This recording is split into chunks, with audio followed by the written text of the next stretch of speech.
Inilah Injil Yesus Kristus menurut Yohanes. Sekali peristiwa, ketika Yesus sedang berjalan lewat, ia melihat seorang yang buta sejak lahir.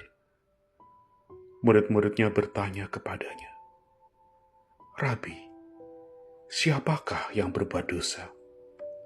Orang ini sendiri atau orang tuanya, sehingga ia dilahirkan buta?"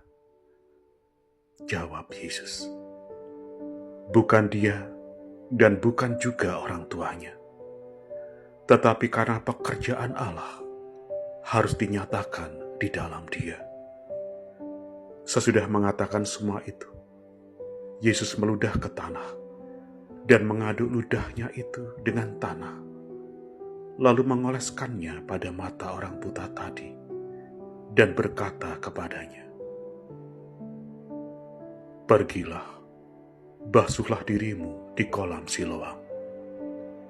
Siloam artinya yang diutus.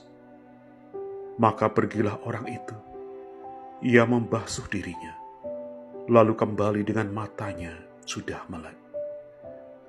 Adapun hari, waktu Yesus mengaduk tanah dan memelekkan mata orang itu adalah hari Sabat.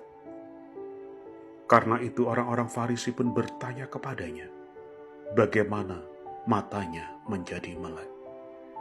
Jawabnya, "Ia mengoleskan adukan tanah pada mataku, lalu aku membasuh diriku, dan sekarang aku dapat melihat."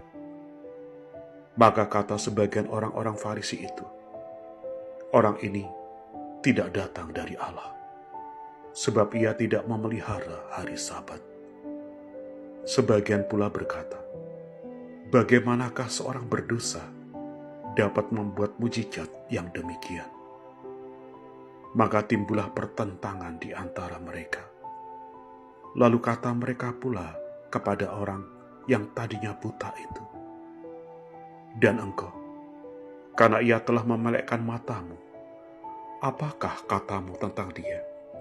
Jawabnya, "Ia seorang nabi." Tetapi orang-orang Yahudi itu tidak percaya bahwa tadinya ia buta dan baru sekarang dapat melihat. Yesus mendengar bahwa orang itu telah diusir oleh orang-orang Farisi.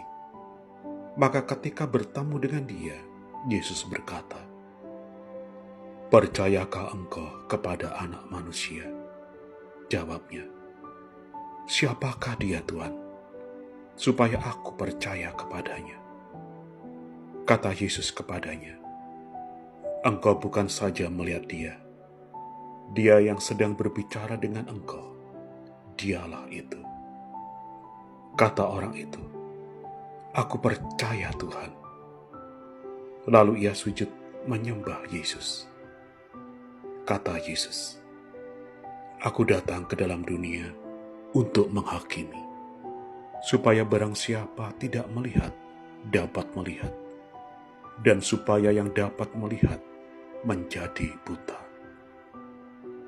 Kata-kata itu didengar oleh beberapa orang Farisi yang berada di situ, dan mereka berkata kepada Yesus, "Apakah itu berarti bahwa kami juga buta?" Jawab Yesus kepada mereka, "Sekiranya kamu buta, kamu tidak berdosa.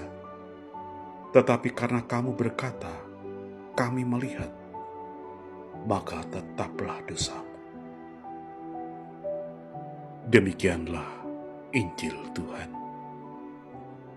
Saudari dan saudara yang terkasih dalam Kristus, pada hari Minggu Prapaskah keempat, melalui bacaan Injil Yohanes, Yesus menunjukkan bahwa kebutaan hati lebih sulit untuk disembuhkan dan lebih berbahaya. Kebutaan hati bisa terjadi pada siapa saja. Kita bisa melihat, tetapi tidak sungguh memahami orang lain. Kita bisa mendengar, tetapi tidak benar-benar mendengarkan. Kita bisa berdoa, tetapi tidak membuka hati bagi Tuhan.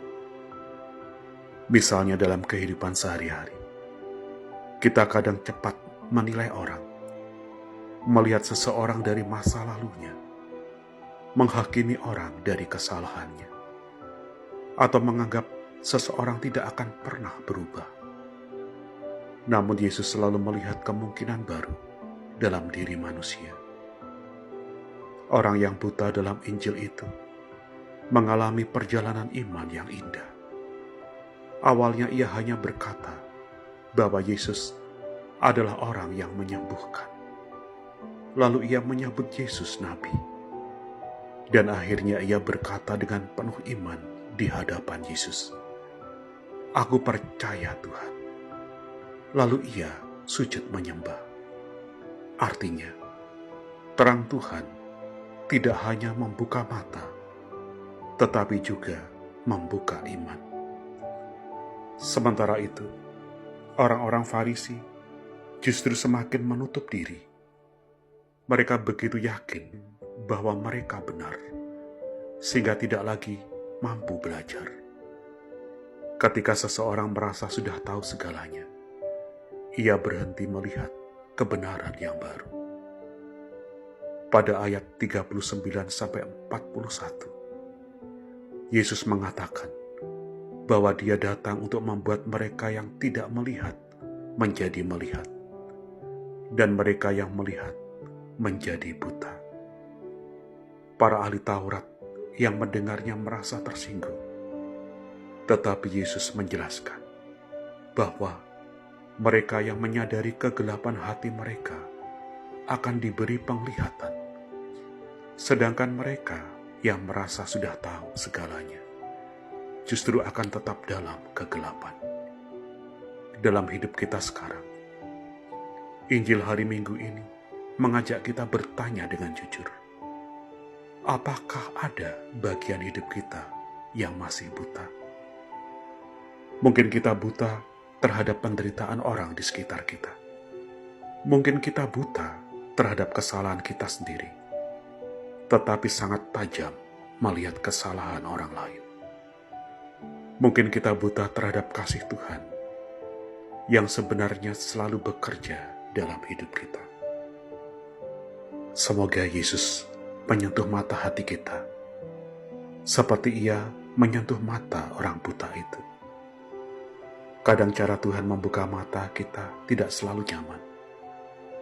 Ia bisa memakai pengalaman hidup, kegagalan, atau peristiwa yang mengguncang kita, tetapi menyadarkan kita, dan semua pengalaman itu dapat menjadi jalan agar kita melihat hidup dengan lebih jujur dan lebih dalam. Ketika mata hati kita terbuka, kita mulai melihat hal-hal yang sebelumnya tidak kita sadari. Kebaikan kecil, kasih sederhana, kesempatan untuk mengampuni, dan kehadiran Tuhan dalam hal-hal yang sederhana. Saudari dan saudara, iman bukan tentang menjadi orang yang paling tahu. Iman adalah keberanian untuk berkata seperti orang buta itu, "Aku tadinya tidak melihat, tetapi sekarang aku mulai melihat." Dan ketika kita mulai melihat dengan hati, hidup kita akan pelan-pelan berubah menjadi terang bagi mereka yang mengalami kegelapan. Selamat berefleksi. Tuhan memberkati.